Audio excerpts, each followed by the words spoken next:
Jeb Bush, he's spending the morning on the offensive as new poll numbers show that the one-time Republican presidential frontrunner is now slipping into single digits. Bush made multiple appearances on morning programs today, including the Today Show, where he was pressed on his 15-point slide since June.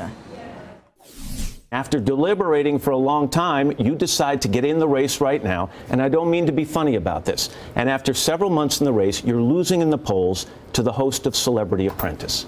How do you get your arms around that?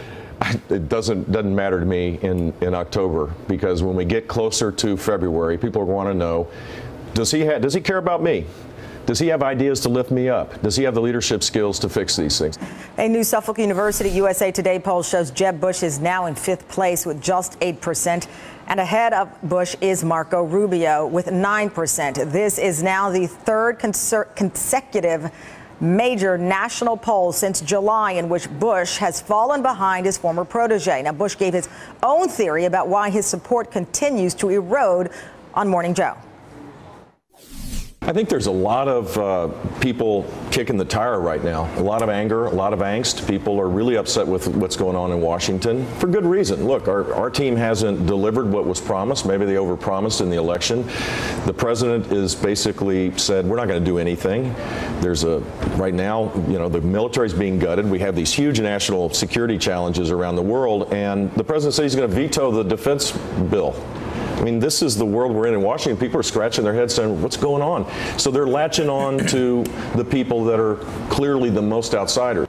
Meanwhile, a new top tier has solidified with the three so-called outsiders. Donald Trump topping the latest poll, followed by Ben Carson, who's rapidly closing in on Trump's lead. And in third, Carly Fiorina, who's gained 12 points since July, the largest gain of any of the candidates. Let me bring in the panel. Republican strategist Lee Carter, and from the Washington Post political columnist Dana Milbank. Dana, let me start with you here. I got to tell you, watching Matt ask Jeb Bush the question of how do you feel being so far behind the host of Celebrity Apprentice, it's one of those moments you stop and you cannot wait to hear the person's answer.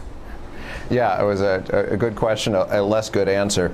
Watching all the storm coverage early in the hour, it feels like Jeb Bush is following that European model that has him going right out to sea. And it just feels like he's having a really rough time of it. That said, I think it's difficult to put, and you shouldn't put too much emphasis on these polls at this point.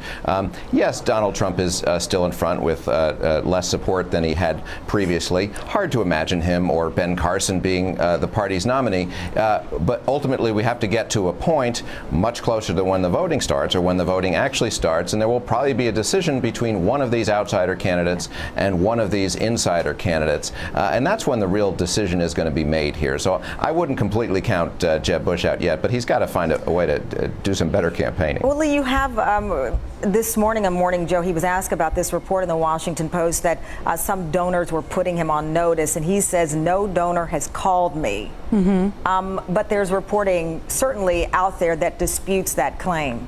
Listen, I think the truth of the matter is right now Jeb's job is to sort of hang back and be in the conversation enough so he's still trusted. But he's not in the conversation that much. Today he did a media blitz. I believe it was his first time sitting down in the Today Show. You're looking at 5 million viewers on this show. You have Hillary Clinton about to hold a town hall and making more TV appearances, including an interview we're going to play with Reverend Al Sharpton. Has he been hanging back just a little too much? It might well be. I mean, if you think about where we were in 2008, McCain was 5th. Nobody was talking about him. Rudy was ahead by double digits. He was on the cover of Time magazine. We were sure he was going to be the next president of the United States. I really think that Bush is taking this strategy. I'm going to hang back, let everybody else duke it out, and then I'm going to come back with a hero plan. But the problem is, Dana, he is duking it out, and currently right now with Donald Trump, and some might say he's on the losing end of that battle.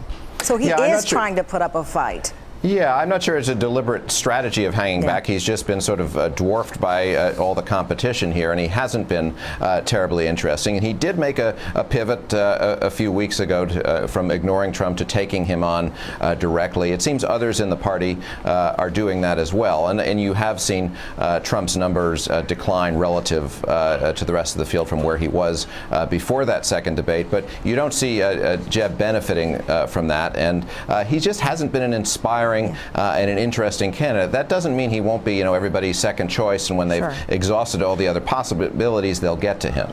And Lee, that's the point. You're absolutely right. There's a long ball game here, and Jeb Bush said in his remarks, wait until basically February, you'll see. However, his trend lines, that's the point. When others are trending up and you consistently trend down, how much can you say you just wait until February? I mean, I think he's trying to make a push right now to at least gain some traction. I think he's got to hang on at some point. And in February, I think he could have a surge, because I do think that these top level candidates right now are going to punch each other out.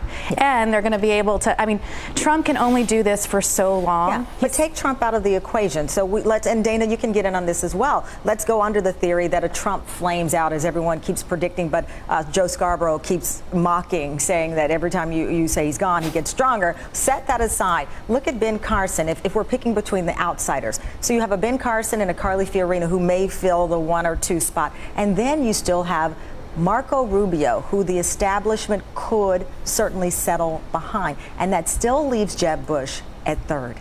It does, except that Marco Rubio and Jeb Bush are in a statistical dead heat. I mean, it's within the margin of error, and so anything. But one is trending up, one is trending down. That's fair. That's fair. I mean, absolutely. We saw that with McCain, but McCain still came out in the end. Dana? I would sort of think of it as a playoff bracket, and you have Trump and Fiorina and Carson sort of with the outsider, the insurgent voters, and then you're going to have Rubio and Bush and the others fighting for sort of Kasich, all these others fighting for this sort of Christie for this inside vote, and then presumably what's happened in the past and what will probably happen here is there'll be a bit of a showdown between the winner of those 2 brackets, and that's when it'll get really interesting. All right, I'm going to ask you both to stick around because we have more from the political world.